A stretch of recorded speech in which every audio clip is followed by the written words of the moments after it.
For today's video ay share ko sa inyo kung paano ba i-link ang ating GCash sa PayPal para sa pag-verify ng ating PayPal account. So guys, sundan nyo lang ako guys at ituro ko sa inyo step by step, and then syempre bago yan, kung ikaw ay bago lang or napadaan lang dito sa aking channel, palambing naman, pa-subscribe and like nyo na rin at i-share nyo para sa karamihan na hindi pa rin nakakaalam nito. So guys, tara, let's go! Open lang natin si Chrome. Ayan, then search natin sa taas guys ang paypal.com. Then syempre kung may account na kayo sa PayPal, piliin natin ang login dito. Then kung wala pa, sign up ang piliin nyo. Lagay lang natin dyan guys ang account natin sa PayPal. Then login lang. Scroll down lang guys. Tapos pindutin natin sa baba. Ayan, link a card o bank. Ayan. Click lang natin yan. Tapos dito guys, piliin natin ang link a bank account. Ayan. Then, pagdating nyo dyan guys sa link a bank account, pwede nyo ilagay dyan ang BPI kung meron kayo. Then, kung wala, pindutin lang natin ang X sa itaas. Then, mapupunta tayo sa link a new card. Scroll lang kayo guys. Tapos, piliin ang link a card. Then, dyan sa link a card guys, may nakalagay dyan na card number, tapos expiration date. Punta tayo sa ating GCash app guys. Back muna tayo. So, ito na guys yung loob ng GCash ko. Ayan, pindutin lang natin ang view all. Then, dito sa pay guys, pindutin natin ang online. Tapos, piliin lang natin dyan guys ang pay with your GCash card. Tapos, piliin ang Amex, itong American Express. Ayan, click lang yan guys. Then, dito sa register with your email address, ilagay lang natin dyan guys ang email ng ating PayPal account. Type lang natin dyan ang email ng ating PayPal. Ayan. Then, kapag okay na guys, pindutin ang register sa ibaba.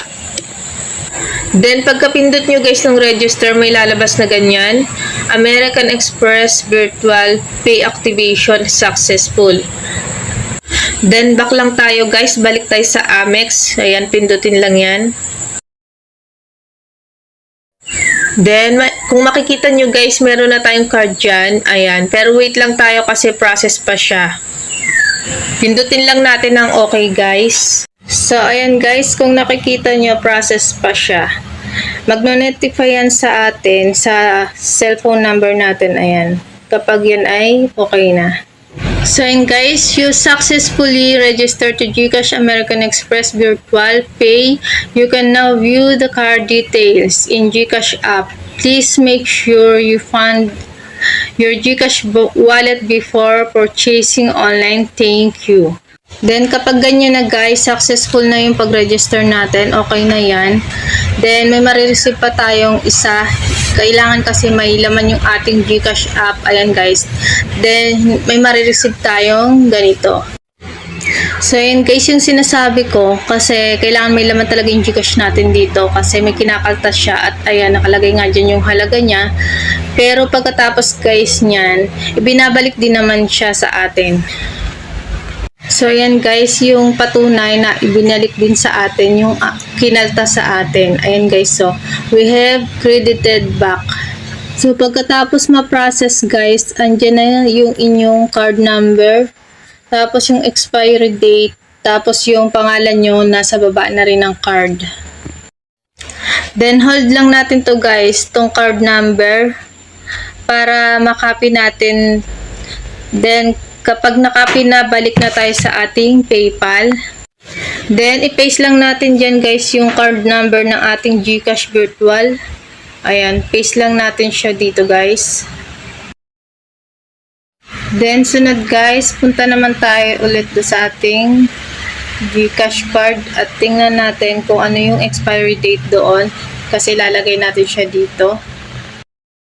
Ayan, kunin natin yung expiry date at kapag nakuha na, balik tayo sa ating PayPal. Ayan, lagay lang natin ng expiry date dyan guys. Ayan, lagay lang natin siya dyan. And pagkatapos guys, ito namang kalapit niyang expiry date, itong kabila. Ayan, balik ulit tayo sa ating GCash card at kunin naman natin ang code doon. Pindutin lang natin ang get new code sa ibaba ng card. Tapos pindutin natin ang yes. Ayan guys, so security code request successful.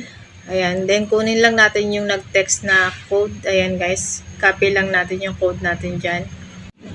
Then balik na tayo sa ating PayPal. Ayan, balik lang muna tayo sa PayPal natin. Lagay lang natin ang code dito guys. Ayan, lagay lang natin dyan. Then kapag okay na, pindutin lang ang link a card sa ibaba. Click lang natin yan. Then, save. So, ayan lang guys. Kung nakatulong, please subscribe, like, and share. And kung may katanungan kayo guys, please comment down below. And kita-kits na lang ulit tayo sa sunod kong video. Thank you for watching.